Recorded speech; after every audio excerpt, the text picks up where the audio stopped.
ಒಂದು ಬೃಹತ್ ನದಿಯ ಅಕ್ಕಪಕ್ಕ ಕಾಡು ಇದ್ದಿತು. ಆ ಕಾಡಿನಲ್ಲಿ ಒಂದು ಜಾಣ ಕೋತಿ ಮರದ ಮೆಲ್ಲಗೆ ಜೀವಿಸುತ್ತಿತ್ತು. ಆ ನದಿಯಲ್ಲಿ ಒಂದು ಮೊಸಳೆ ತನ್ನ ಹೆಂಡತಿಯೊಂದಿಗೆ ವಾಸಿಸುತ್ತಿತ್ತು. ಒಂದು ದಿನ ಮೊಸಳೆ ಮರದ ಬಳಿ ಬಂದಿತು. ನಮಸ್ಕಾರ ಕೋತಿಯಪ್ಪ, ನೀನು ಏನು ತಿನ್ನುತ್ತಿದ್ದೀಯಾ ಎಂದು ಕೇಳಿತು ಮೊಸಳೆ.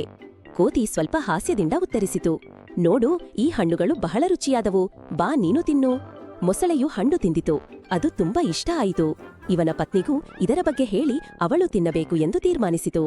ಆದರೆ ಅವಳಿಗೆ ಒಂದು ವಿಚಿತ್ರ ಯೋಚನೆ ಬಂತು. ಅವಳು ಮೊಸಳೆಗೆ ಹೇಳಿತು, ನೀನು ಹೇಳುವೆ ಆ ಹಣ್ಣುಗಳು ರುಚಿಯಾಗಿದ್ವು, ಆದರೆ ಆ ಹಣ್ಣು ತಿನ್ನುವ ಕೋತಿಯ ಹೃದಯ ಇನ್ನೂ ರುಚಿಯಾಗಿರಬೇಕು, ಅದನ್ನು ತಂದುಕೊಡು. ಮೊಸಳೆ ಮೊದಲಿಗೆ ಆಶ್ಚರ್ಯಪಟ್ಟು ತಕ್ಷಣವೇ ತನ್ನ ಗೆಳತಿಯ ಮಾತಿಗೆ ಓಗೊಟ್ಟಿತು. ಮರುದಿನ ಮೊಸಳೆ ಕೋತಿಯ ಬಳಿ ಹೋಯಿತು ಮತ್ತು ಹೇಳಿತು, ನಮ್ಮ ಮನೆಗೆ ಬಾ ಕೋತಿಯಪ್ಪ, ನಾನಿನ್ನು ರುಚಿಯಾದ ಹಣ್ಣು ತೋರಿಸ್ತೀನಿ. ಕೋತಿಗೆ ಆಸೆ ಬಂತು, ಆದರೆ ನದಿಗೆ ಇಳಿಯುವಾಗ ಸಂಶಯವೂ ಬಂತು. ಮೊಸಳೆ ನದಿಯ ಮಧ್ಯ ಬಂದಾಗ ಅಸಲಿ ಉದ್ದೇಶವನ್ನು ಬಹಿರಂಗಪಡಿಸಿತು. ನಿನ್ನ ಹೃದಯ ಬೇಕು ನನ್ನ ಹೆಂಡತಿಗೆ, ನಿನ್ನ ಹೃದಯ ತಿನ್ನಬೇಕಂತೆ. ಕೋತಿ ನೆಟ್ಟಗೆ ನಗುಸಿ ತಕ್ಷಣ ಉತ್ತರಿಸಿತು, ಅಯ್ಯೋ ಮೊಸಳೆಯಪ್ಪ, ನಾನಾ ಹೃದಯವನ್ನ ಮರದ ಮೇಲೆ ಬಿಟ್ಟು ಬಂತು, ನೀನು ಹೇಳಿದಿದ್ರೆ ನಾನು ತಂದುಕೊಡ್ತಿದ್ದೆ. ಮೊಸಳೆ ಮೂರ್ಖನಾಗಿ ಅದನ್ನು ನಂಬಿತು. ಮರದ ಕಡೆಗೆ ಹಿಂದಿರುಗಿತು.